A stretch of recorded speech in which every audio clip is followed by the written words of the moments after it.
Welcome, parents, and thank you for attending NPN's School Search Series. My name is Tarima Jean-Baptiste, and I am NPN's Program Manager. This school search session is about tips on how to have a smooth preschool transition. In this discussion, you will learn helpful routines you can start at home with your child to prepare for a smooth transition, separation anxiety and lingering doubts you might have about whether your child is ready or not. We will just go over all of those questions and concerns and things so that you're ready and prepared for the preschool transition. I want to thank our presenting sponsors, the British International School of Chicago South Loop. We have benefited from their support and partnership for several years and could not do this event without them. I would also like to thank our supporting sponsor, Meaningful Milestones.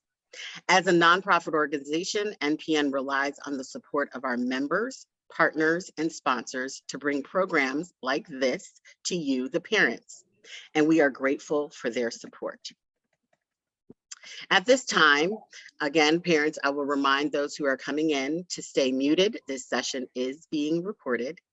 I am very humbly pleased to introduce our outstanding panelist.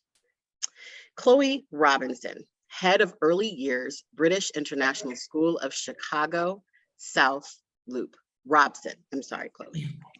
Hi, so we're the British International School of Chicago South Loop. We're an international through school based in the South Loop. We're part of a global network of schools around the world, and we cater to students aged 3 through 18. So we do provide that continuous education the whole way through. Our approach to education follows British and international curricula, hence the name, and focuses on individualized learning, which also encompasses the sort of academics with the personal and social and emotional development of the child.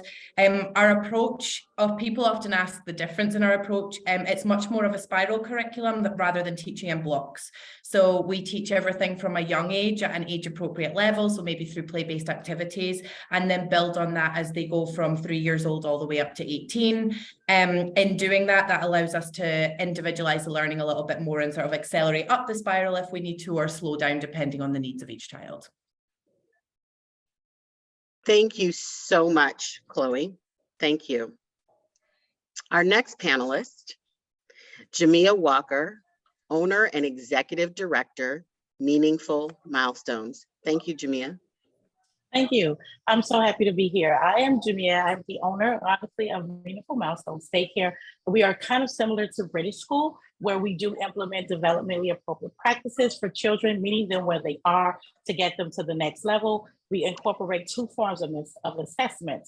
One is the ASQ, Ages and Stages questionnaire, done from birth until they're 3. And then we also have the Milestones checklist, hence the name Meaningful Milestones, ensuring that children are reaching their milestones one day at a time, one child at a time. Thank you for having me. Thank you so much, Jamia. Our next panelist is Dr. Camille Franklin, Family Engagement Coordinator, CPS Office of Early Childhood Education, Network 4. Hello and good afternoon, everyone. My name is Camille Franklin. I am representing the Office of Early Childhood within CPS, Chicago Public Schools, Network 4 more specifically. Network 4 is on the north side of town, mainly covers the areas of Lakeview, Lincoln Park, Avondale, Hermosa, and Logan Square. Just to name a few of our neighborhoods that we cover. However, the Office of Early Childhood services all preschool age students throughout the city of Chicago. Thank you so much, Dr. Franklin. Thank you for being here. And Meg Fitzgerald, Early Childhood Director, Bennett Day School. Hi, thank you, Tarima. So Bennett Day School is a progressive pre-K through 12th grade school in the West Loop. Our natural entry is pre-K, but we always have a few spots in JK and SK, as well as our class sizes because they're growing slightly bigger. We are inspired by the Reggio Emilia approach with a focus on project-based learning. So we believe that the child is a co-collaborator in the learning process. Strong focus on social emotional learning and social problem solving. Due to the nature of project-based learning, there's a great focus on collaboration and building those soft skills that we know are foundational to future success in schools. We're currently doing in-person visits and tours, have coffee dates in the near future, as well as private tours. Thank you so much, Meg. Thank you to all our panelists who are here. And for those of you who have just logged in, this session is being recorded. Please keep yourself on mute. Also, as our panelists were speaking, if you saw in the chat, I have dropped the links to everyone's school website in the chat, so you have easy access. Okay, we're going to get right into our discussion. First part of our discussion is preschool readiness. Chloe, British School South Loop. Are all kids ready to start preschool at 3 years old? What things should parents look out for that may indicate their child is ready? Okay, so obviously all children are different, they're all individual and you know your children best, but all children are absolutely ready for preschool at 3 years old.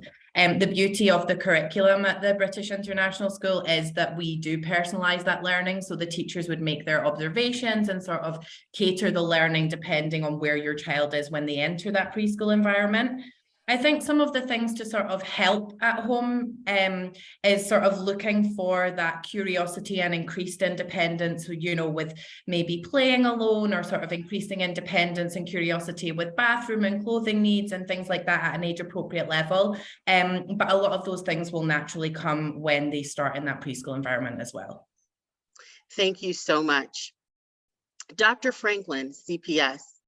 What are some advantages and disadvantages of waiting until your child is 4 years old to start preschool? Good question. So I don't really see many disadvantages because like Chloe just said, all students, all kids ages 3 or 4 are ready to be within a preschool environment. So I don't really see a disadvantage of putting or enrolling a 4-year-old in preschool.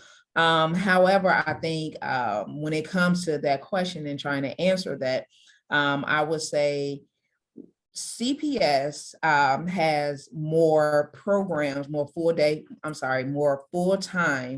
full-day programs for 4-year-olds than we do for 3-year-olds. So when it comes to looking at choices for preschool and you have the decision of whether to enroll a 3-year-old or a 4-year-old, the difference between the two programs is a lot of our 3-year-old programs are only half day. So parents, you have to really decide and kind of make that decision based upon your lifestyle and your needs. If a half day program suits you, or if you want to wait till 4 years old, then we have the full day programs for our students. So I feel the difference is you have more choice, you have more options, more variety within the 4-year-old programs as opposed to the 3-year-old programs. But definitely no disadvantages because again, 3 or 4-year-old children should be in school and they are ready for preschool at that age, at either age. Thank you so much. Jamia, meaningful milestones. What should parents consider when deciding whether to stay with their current daycare?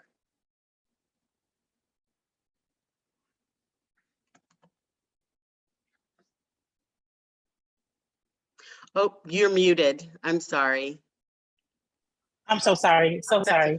I think it's different for different parents, but obviously, generally speaking, location is always key, right? So you just want to ensure that the location is a place that suits you, that works out for you. But more importantly, you want to just ensure that your child is happy.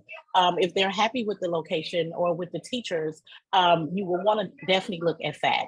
Having a place that is really pretty and aesthetically pleasing is always awesome, but you want to look at the relationships actually that are in place between home and school and for the teacher and the child. And so if they're looking to leave, you want to just consider the other place if you're going somewhere that's going to be able to developmentally get your child to where they need to be? Is it going to be a better place as far as guiding them to getting them to the next level? Oftentimes children will, if you listen to them, look at their nonverbal cues and verbal assessments, they will let you know how they're feeling about the transition as well. So it's really important to look at, again, the cost, availability, space is actually also something we should look at, because oftentimes there are wait lists for centers. And so you want to be sure that you're able to really get into the next program and you're not having that time and that gap in between the learning.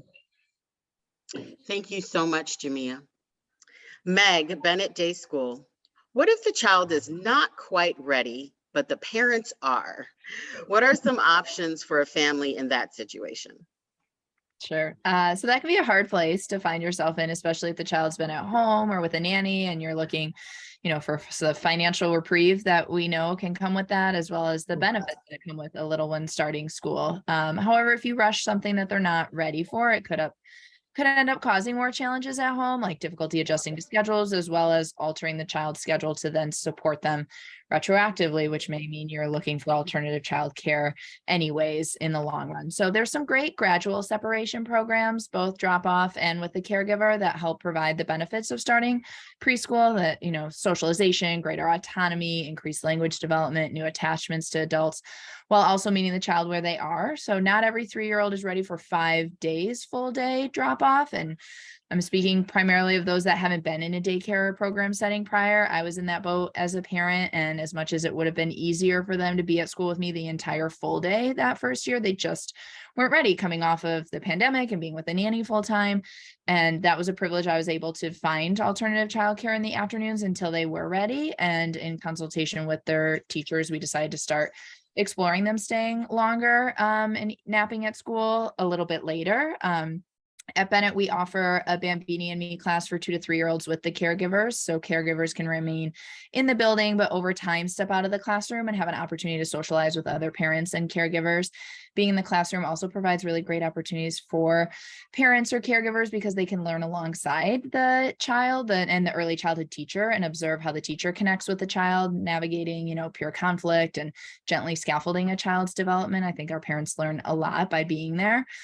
So if a child isn't ready, but the parent is, I think I'd simply stress that the parent focus on the aspects of the program that put the child in the center of it when making their decision, right? Like socialization, autonomy, language development, rather than only the convenience of dropping your child off. So you can get there. You just want to make sure you're in tune with where they are at that moment. Thank you so much, Meg. Thank you. Okay, before we go to the next section, I do want to point out that in the chat, I am dropping a link to a Google form. If there is a specific representative that you would like to speak with after this webinar, please complete the Google form and we will make the connection. Okay, to the next section, in-home techniques. Dr. Franklin, CPS, how early in months or weeks should parents start bringing up the subject of preschool? Can you give an example of how to talk about preschool with a 2, 3, or 4-year-old? Great question. I feel like as a parent, you know your child, so you know when they can handle certain conversations versus when they can't. Again, listening to the cues, going off the nonverbal communication that your child is giving you, you kind of know, oh, okay, can I talk about this, or how should I talk about this?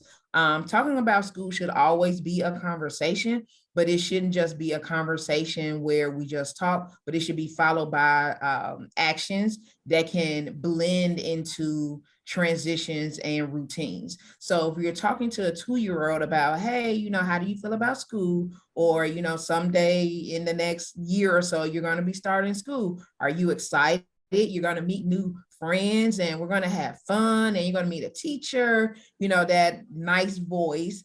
But also getting them used to the routines that come along with going to school. So definitely putting things on a time frame, so they're not just playing all day. And then when you tell them to stop, now they're not used to that transition, so getting them used to, once you finish eating, okay, we clean our area, we throw our things away, then we come back and sit down and we may do something else or we may not.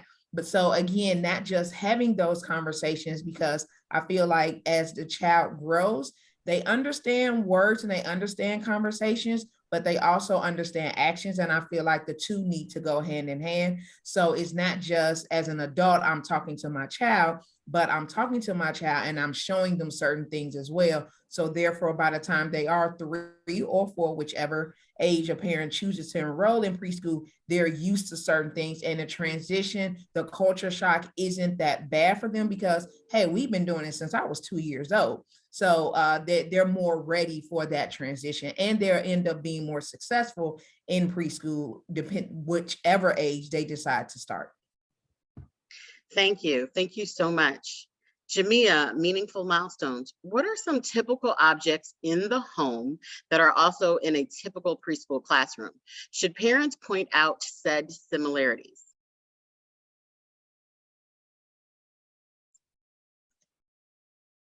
You're muted again. I'm sorry. Keep doing that. I'm just trying not to have the background noise. It's okay.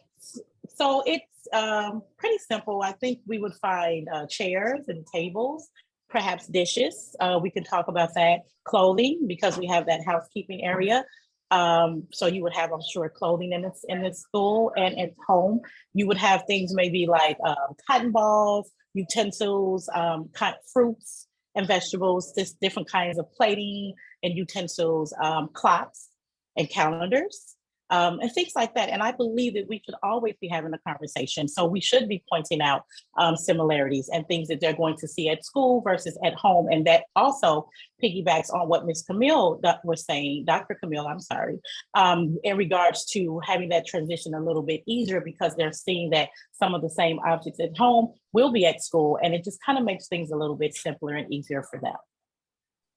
Thank you so much. Meg, Bennett Day School, what independent activities are expected in preschool? Are there any in-home routines that parents can implement to help their child prepare for those activities? Yeah, there's plenty of things you can be doing in your typical routine. You don't have to go out and buy new toys or set up learning centers in your home. It's really focus on the mindset of how we see the child in an early childhood setting. If we view children as capable and competent learners, there's many things we can do at home to help foster their independence and readiness for a classroom setting. There's so many children in a classroom, so that of course is the biggest adjustment, not always getting their need met immediately. So delaying gratification and practicing waiting is one of the best things that you can do for your child. Set up designated snack time. So I learned this the hard way. This was something I didn't even think about with my own kids, and I taught preschool for a long time. But since they were home with a nanny while I was working full time, I think they grazed a lot, like as needed, and never maybe had to wait to eat. And at school, you have your designated snack time. Nutritionists and dietitians will say the same thing. Like it's better for kids to know when they're expected to eat. It helps foster a positive relationship with food. And my daughter was so whiny the first few weeks of school. I was getting some feedback from her teachers that, she was so hungry all the time, and she didn't have the stamina yet to like make it through the morning. So she wasn't really hungry, but she had been like conditioned to just eat whenever she wanted. So that was one thing that I wasn't expecting. It's those types of little things. Self-help skills are essential. They'll, need to go to the bathroom on their own, begin wiping on their own, eating on their own.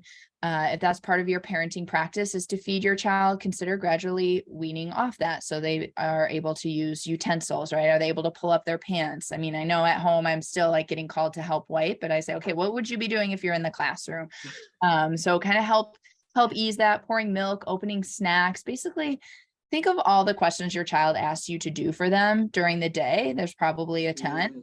And just first pause and think, are they capable of doing this? And what would happen if I let them get the stool to open the cabinet and get their cup? Or could I move cups and bowls down to a drawer or a cabinet so that they could safely get to them? That's not to say you have to have your child do everything on their own. One of the great ways we show love as parents and in our cultures is to help do these things for them. So I'm not saying just completely make them do everything, but know that they're going to need to foster a lot of those skills as they get in a larger classroom environment, and you can start practicing some of that at home. Thank you so much, Meg. I totally understand the wipe thing. Okay, Chloe, British School South Loop. What if a child is not open at all to the idea of preschool? Are there any in-home activities that can be a source of motivation?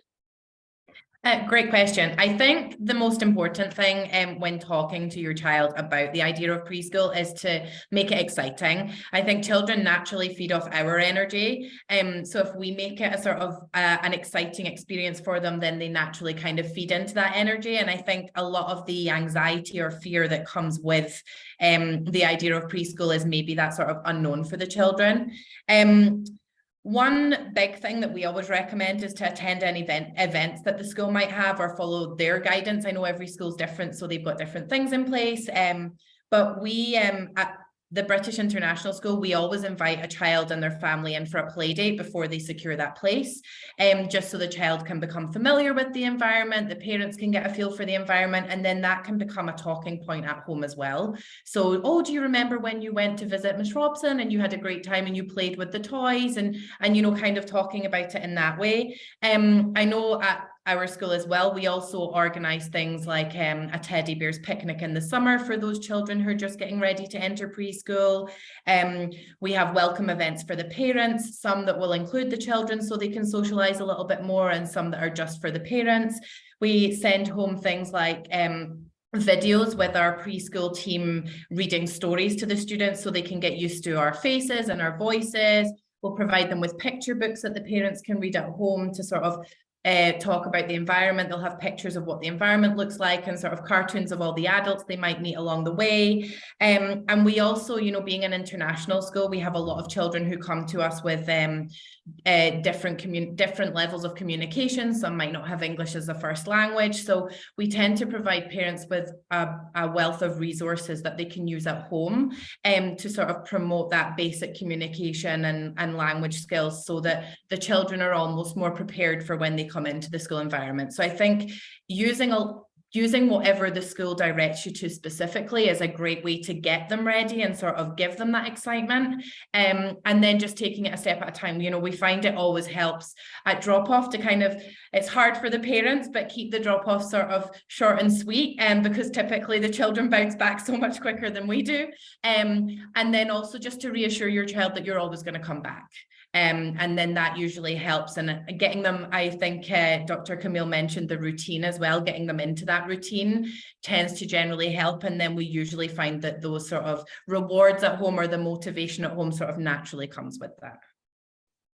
Thank you so much. Thank you.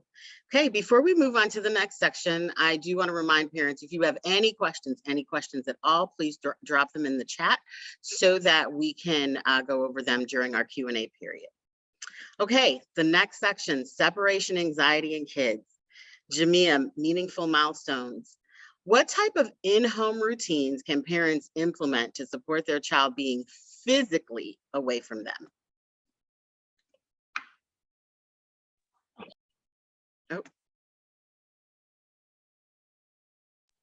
Oh. So I think a lot of the in-home routines will happen naturally, but it's kind of similar as to what the British school spoke about, creating moments where children are actually able to play alongside themselves will really help, because then they'll get used to spending time alone, but actually walking them through that and talking them through their feelings about them being away from home and them going to the new school. And as she mentioned, I think this was kind of going to lead into the next question for me, specifically actually talking to them about what's going to happen, just being open with them, truthful about having a real conversation. Hey, you're going to be away from mommy and daddy. This is how it's going to look.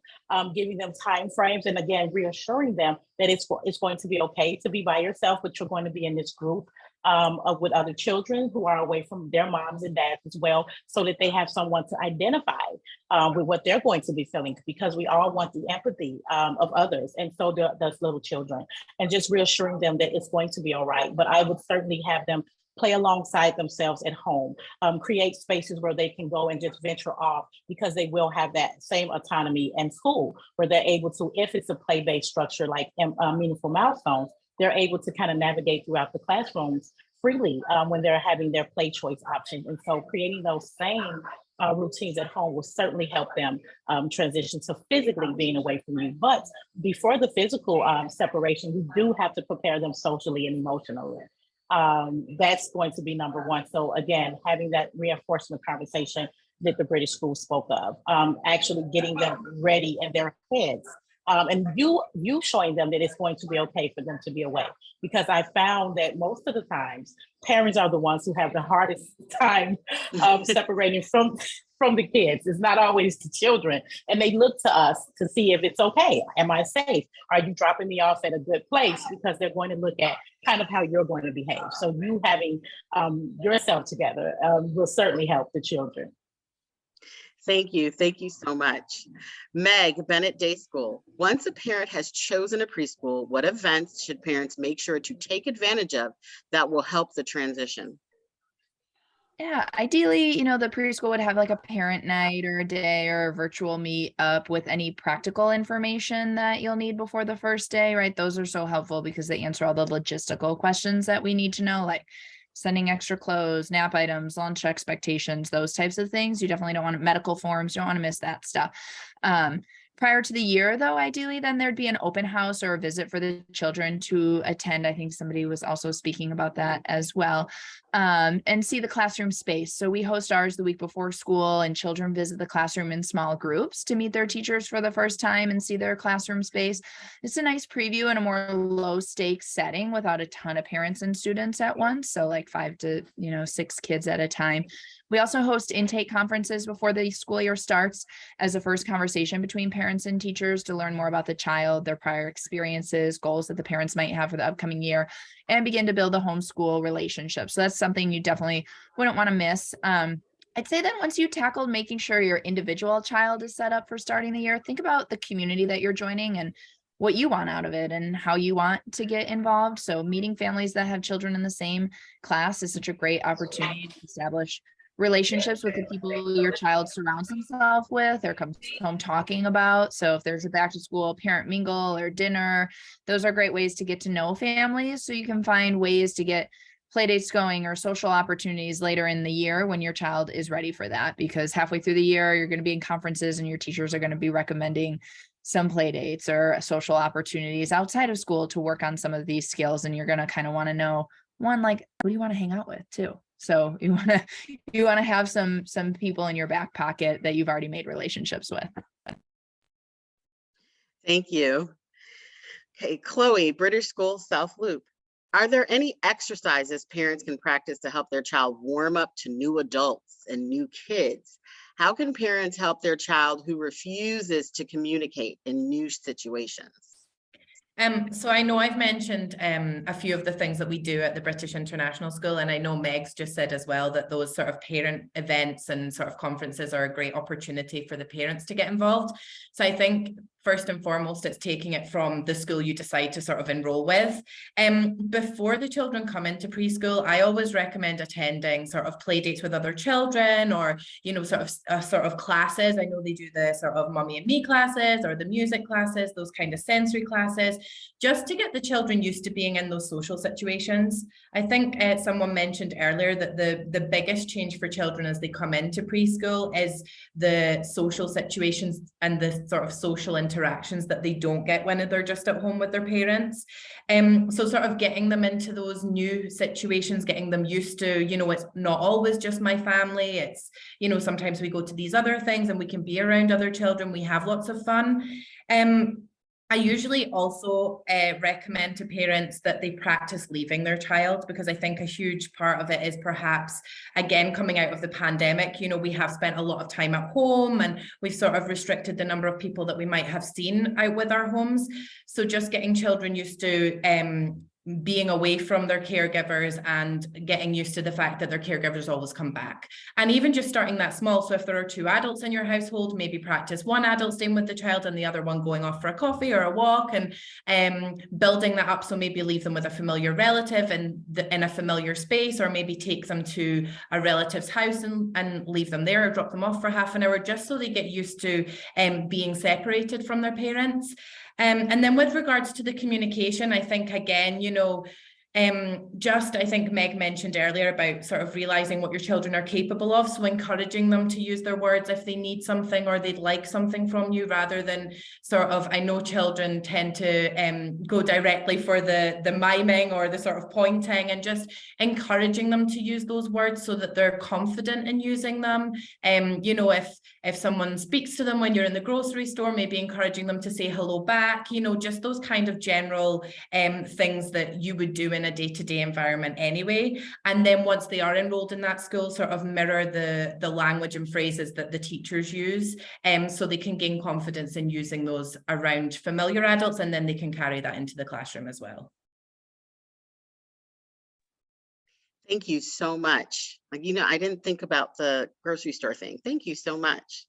Dr. Franklin, CPS, can you give examples of what some schools may have in place to support the first day of school transition on the first day? Yeah, so CPS is, of course, large, it's huge. So a lot of our schools are doing a lot of schools do their own thing. Some schools do school specific things, neighborhood specific things, and then while other schools just kind of do like uniform things. But for the most part, I can say, like was mentioned earlier with the open houses, the meet the teacher, the coming into the classroom to see what the environment is like, you know, while the teacher is there, bring the child, and they both and everyone kind of gets more of a feel of what the first day of school would look like. Those are kind of the uniform things that I've done across the board at most schools. Some schools do like popsicle parties, like I think that Friday before the first day of school, just to get the kids more familiarized with each other again in that setting, in that social setting, so they get used to, oh, okay, well, there's other kids around, I can play with them. These are kids that I may be familiar with when I come back to this environment. And now it's not as scary because, hey, I just saw you Friday. So doing things like that, which really helps and kind of ease that transition, but also for the parent, because we always tend to think about transitions for the kids and what are we doing to make sure the kids are transitioning? But sometimes we leave our parents out. CPS does not. So CPS offers Parent University, which includes like certain workshops and certain classes for parents that addresses these issues that they may be struggling with when it comes time for, this is the first time my kid is in a environment that is outside of my home. So they have workshops that address, you know, what do you do? What can you expect? You know, what can you expect from CPS? You know, what can you expect from this child's, the classroom teacher? What can you mimic in the home to help the transition a lot easier and to keep that relationship as they go and grow better and easier for everyone? So CPS offers Parent University to help the parent transition. And then we have these activities and family engagement opportunities to help the child transition as well. Thank you so much. You actually gave us a great introduction to the last section here, which is parent support, because yes, we parents can be emotional about these things. So Meg, Bennett Day School, what if a parent is having a difficult time with the emotions of the preschool transitions? Are there any questions they should ask or tips they can use to help themselves with the transition? Yeah, you know, we're so often told that starting school in the youngest years is about separation, but really I like to think about it as about attachment. So attachment and separation work in tandem as this like beautiful paradox. So in order to function successfully as a separate being, we need strong attachments to fuel us. So our children, 3, 4, 5-year-olds, are ready to deepen their attachment roots as they engage in new relationships with their teachers. They aren't, in fact, separating from their attachment from you as caregiver or parent, but rather deepening their ability to attach relationally to someone else. So this is an emotional experience for us as parents. And first, you just have to acknowledge that it's okay. It's reaffirming to know that when you do drop your child off, look for those moments of them being greeted by their teachers that are getting down on their level, meeting them where they are, and sharing new connections and bonds. So these are the new attachments to come that year. So while one of the emotions we often feel when we send them to school for the first time is that sadness of the passing of time, right? Like, where did our babies go? Because it happens so fast. It can help to rest assured that those deep connections to us as parents and those that they're forming with teachers are the essential building blocks for future success. No matter how you define it, it really is the essential foundation that you want, is those strong attachments. So reach out to the teacher or director if you're having a hard time. Teachers can guide you through the best drop-off practice or how to hold space to talk about school and home and what's just the right amount for talking about it as well. And my biggest tip for parents when they're having a hard time is the same tip that I'd give for students having a hard time with a new transition. Keep the routine consistent. Knowing what to expect can really help provide us ease and comfort as we work through those emotions. Thank you. Thank you so much. Dr. Franklin, CPS. Now, I know you talked about the parent university. Can you give a little bit more detail? Are there any parent-to-parent support in place, like parents who are maybe already at the school supporting other parents? So there are, and again, each school does their own thing with transitioning and parent-to-parent support. So it may look different from one school to the next. But uniformly, there are parents that volunteer at our schools and that will talk and greet some of the other parents and kind of give them the rundown of the school. You know, a lot of our schools where the parents kind of congregate before dropping off their student, you know, in the playgrounds or on the grounds of the school. And of course, as a parent, like when we're in an environment for too long, we're going to start talking to the other parents. So sometimes it's these informal conversations that happen that offer that parent-to-parent support. You know, hey, I notice I see you every day when I drop my kid off. Can you give me a little inside information about, you know, how it was, or what else does this school offer? And then that's how those conversations are kind of formed. And also that's how those relationships can get formed. Is there anything on paper that's concrete to say, hey, we have a parent-to-parent support group or anything like that?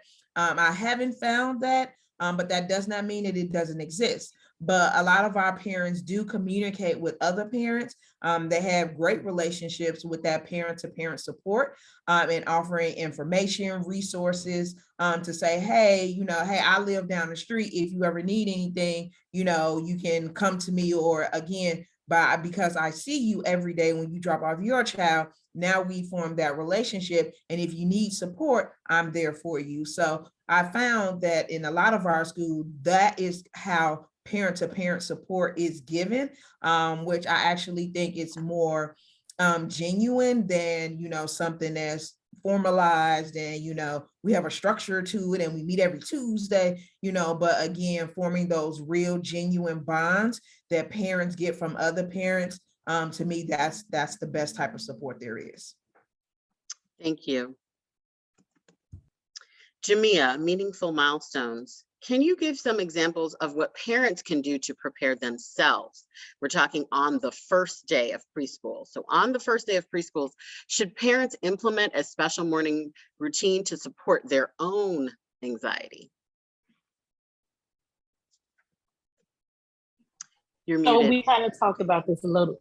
We've kind of talked about this a little bit earlier on. I think it's kind of across the board where parents do have to kind of just accept what's happening, and they need to do it guilt-free. I'm a mom too, I'm a parent, and because of it, what Meaningful Milestones offer is a onboarding to meet the director a week or two before starting, and so that we can, and we do also have a parent as teachers support group, so that we can train teachers and we can train parents and give them resources as to what to do and tips on how to prepare themselves as well, so that they're not feeling like they're all alone. But some of the things that they can do to prepare themselves for the first day, again, is having come by the center prior to dropping off so that they know where the location is, they know how far it's going to take them to get there. And then on the way getting there, they're mentally kind of having that moment in themselves and saying, hey, it's about 5 minutes before I have to drop you off. Mommy's going to miss you. And for them to really take in the fact that they're going to be okay, that they're leaving their children in safe hands,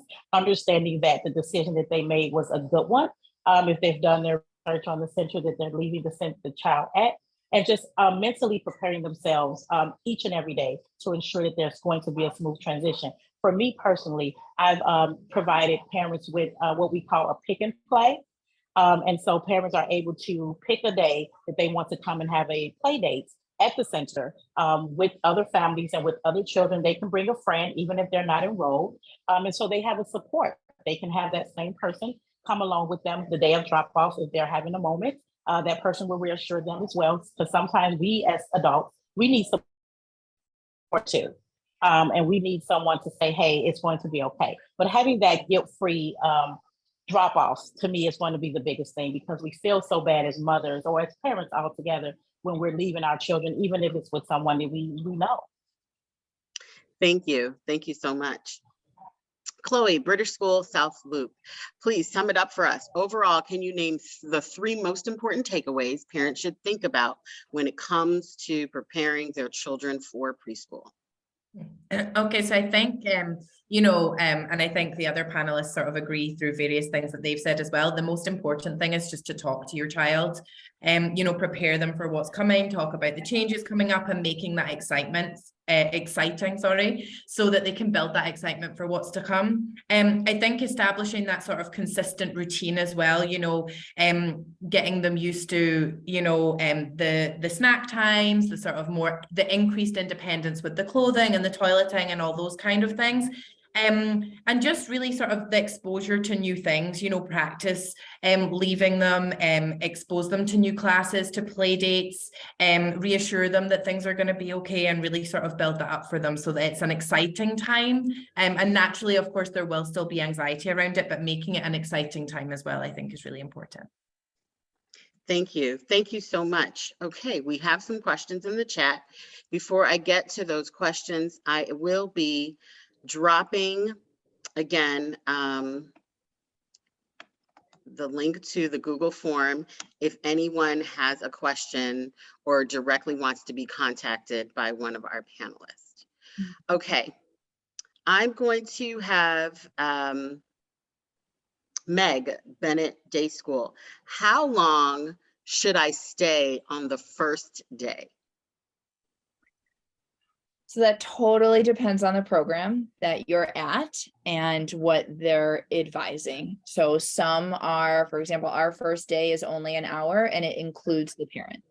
And then following that, the teachers reach out and they say, here's a plan for tomorrow. And that can vary based on the kid. It might be, they seem very comfortable, get them settled, read a story, and then once, practice your goodbye routine and leave, but be available nearby if we need to give you a call. Or some might say, I think you could stay a little longer, right? So it really depends on the school's approach. So I would reach out ahead of time and know that.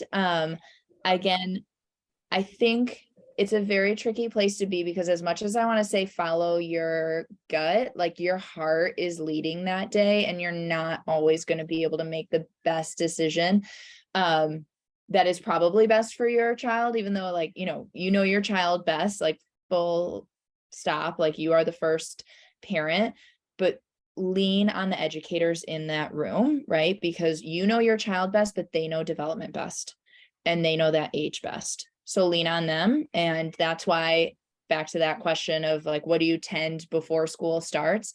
Those meet the teacher events, so that you can ask them those questions and say, if you're worried about separation, just say it. Tell them, I think this is going to be hard for me or my child, right?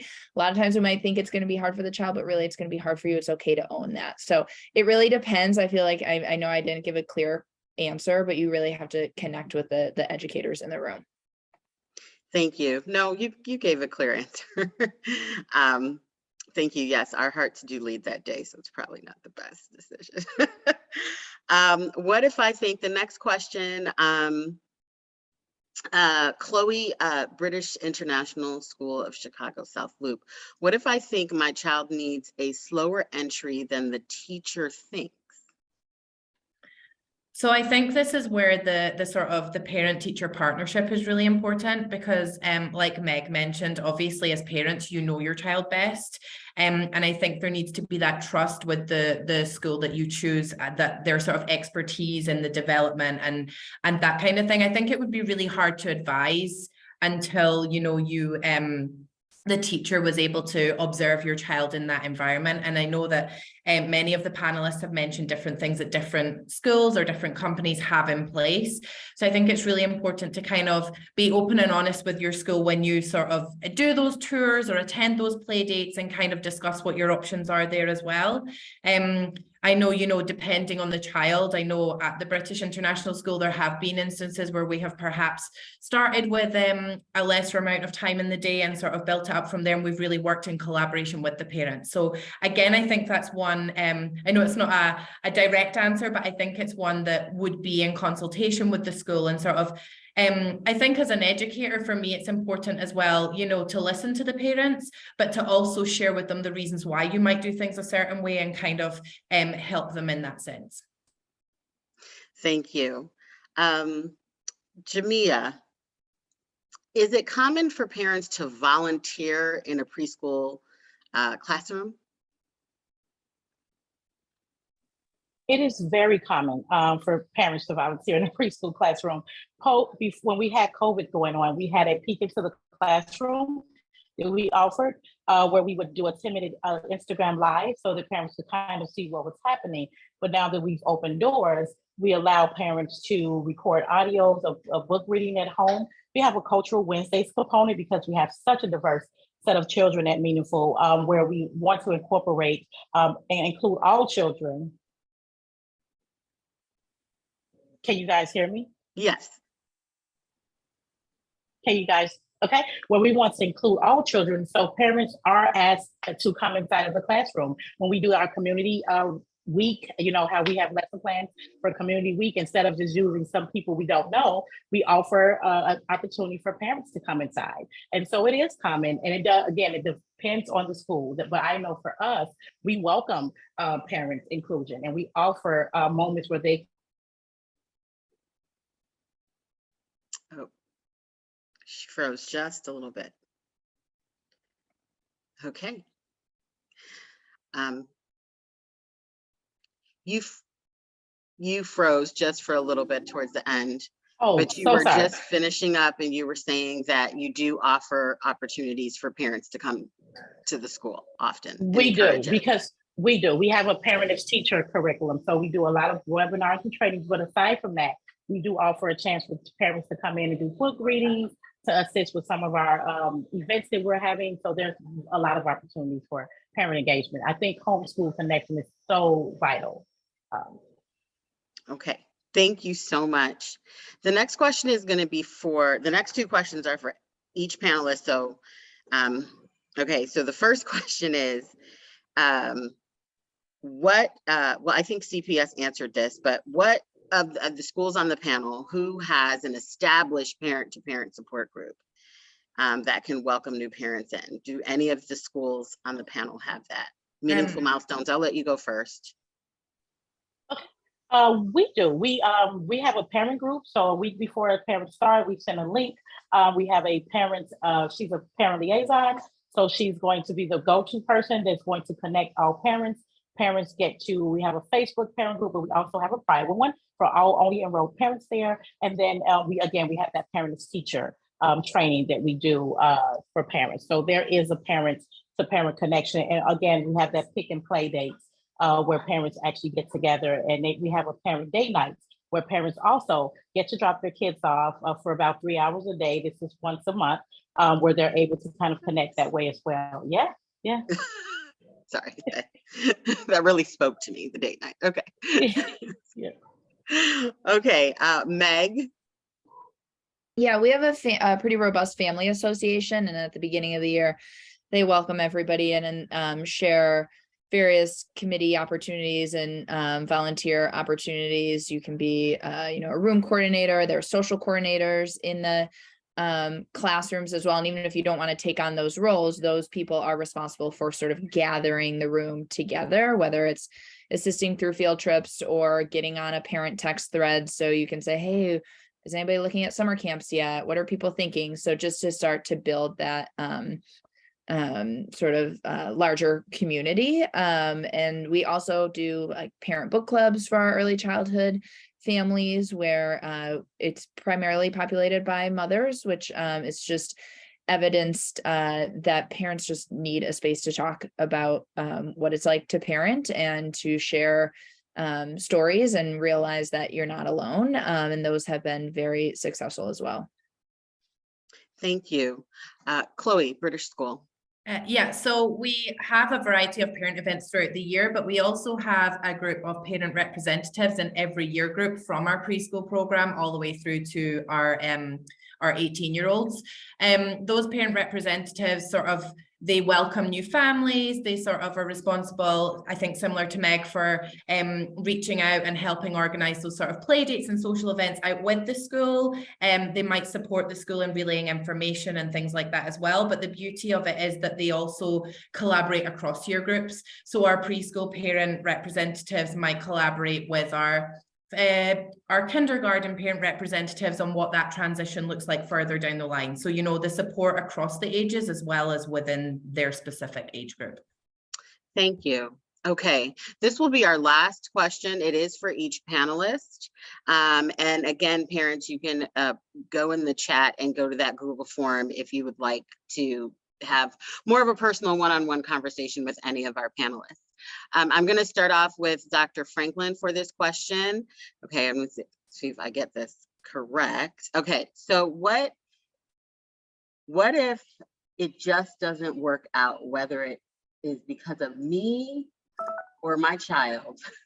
What options if we want to not enroll or probably cancel enrollment or stop going to school, I assume, and then re-enroll at a later time? Dr. Franklin, can you talk about how that works? And then subsequently, I'll ask each panelist about that situation. Oh, that's a good one. Okay, how do I give the most correct response to that? So CPS is, I would want to say, in comparison to my peers on this call, we're more structured. So there's a time of the year that we have enrollment, although for preschool it's open throughout the year. However, there are somewhat nuances and technicalities with that. So when it comes to this situation, if a parent enrolls their kid, let's say it's September, we are in September, a child is enrolled in school A. The parent says, you know what, this is not working out for me. I think my kid will probably be best served at either another environment or at home or just not at this particular location. They do have the right to take their kid out of that school. Either they can maybe say, hey, maybe the school down the street I think will better serve my child. They can look into that school down the street, meaning they can do the research on that school if they want to attend open houses, kind of get familiar with how that school works, or if they already have prior knowledge to that. But the biggest thing is finding out if that school has a seat open, which there are other circumstances and variances that can contribute to whether or not there is or there isn't an open seat.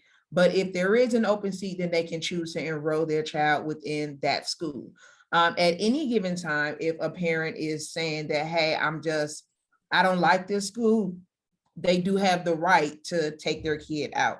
Of course, we prefer them to go to another program or to just figure out and problem solve, well, what is the issue? Why were you struggling? Why did you not like this program as opposed to another program? What can we do to help keep your child here? Is there anything we can do? Can we do better? Or what should we not have done? You know, whoever knows what the situation is.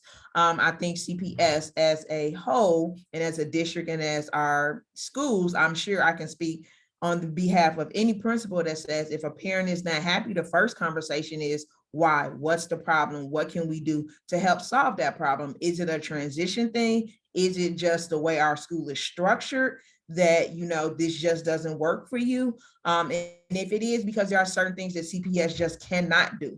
You know, I heard some of the other school mention they can stagger starting times and things like that. And at CPS, we don't have that option. So there are certain things that, again, we just can't do because of the structure of our school, the structure of the district. But again, we will always have that conversation to make sure that we will try to meet that need, and we can always try and accommodate you and make needed adjustments within our realms, within, you know, our rights and within the things that we can control to do to make sure that the parent is at ease and the transition is not as complicated and they don't necessarily take their child out. But again, if that's their choice, that's what they want to do, they do have that option to do that. Thank you so much. Jamia, meaningful milestone, same question. What if the transition just isn't working? What are the options if they want to take out? And I think if they want to re-enroll, what would be your procedure? So the beauty of meaningful milestones is that we pride ourselves on being flexible. Again, being a parent myself, we understand that things happen, life happens. Sometimes people have to leave for various reasons, relocation for jobs, promotions. It's not affordable anymore. So we understand that. So all we require is a 30-day notice that you're going to be moving or that you're going to be unenrolling. Sometimes with extenuating circumstances, that's not always possible, but we're asking via the parent handbook so that you are aware of the expectation and what that looks like for at least a 30-day notice. And when we do our projections, I try to do them for at least a year out, so I can at some point tell you when there might be availability based on the time you're looking to re-enter the program, if that's something you're looking to do. And so just kind of keeping that communication open throughout the time that you're gone will actually help me make the decision on if the space will be available. Again, just like Dr. Franklin mentioned, every school, I believe, on this call would like to know why people are leaving, because it helps with restructuring the business. If there's areas of disinterest or areas of struggle where opportunities can happen and you can kind of make it a little bit better for the next year, then certainly we want to know what's going on and what the rationale is behind unenrolling this from the school. But again, we offer the flexibility of people being able to enroll and unenroll. They're not married to the contract. There is a yearly contract, tuition is due. However, we are very flexible with that kind of thing. Okay, thank you so much. Meg, Bennett Day School. And I think for clarification, I think they're talking about more of not that there's an issue at the school, more of they just are not personally as a family, whether it be the child or the parent, you know, they tried and just didn't make it.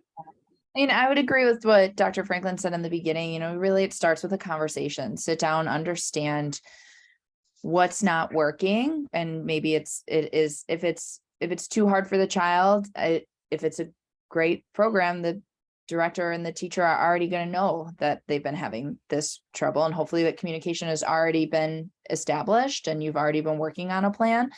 And so then it just, it depends if you're talking about, withdrawal and you're a month into the school year and it's a tuition-based school, you have to talk about what that implications might mean if that is a spot that isn't filled or if there's a wait list, because just in candidness, you might be responsible for some of that tuition still, right? There's logistics of that. So you need to find out what those obligations are as well. As well as if it's just a matter of time talking about deferring enrollment and what that process could look like. If it's a matter of, a job or readiness or change in financial situation, then maybe it's okay, let's defer towards next year. You've already gone through this process. You've already established a relationship with us. What would that look like? It might include a reconnect in the spring to see what the child's been up to, what they're doing. If there's a play date, that might be included again, even if it is a deferment or it's a let's circle back. So it all really depends on the circumstances, but just like Dr. Franklin said, it really starts with that initial conversation and treating it as a partnership. And how do we, even if we're separating for some time, but it's, a conscious separation together. Right. Thank you, Meg. Chloe, British International School of Chicago, South Loop. Same question. Yeah, I think everyone said, the most important thing at the beginning of that is the conversation between the teacher and the family to kind of try and find out the reasons behind it.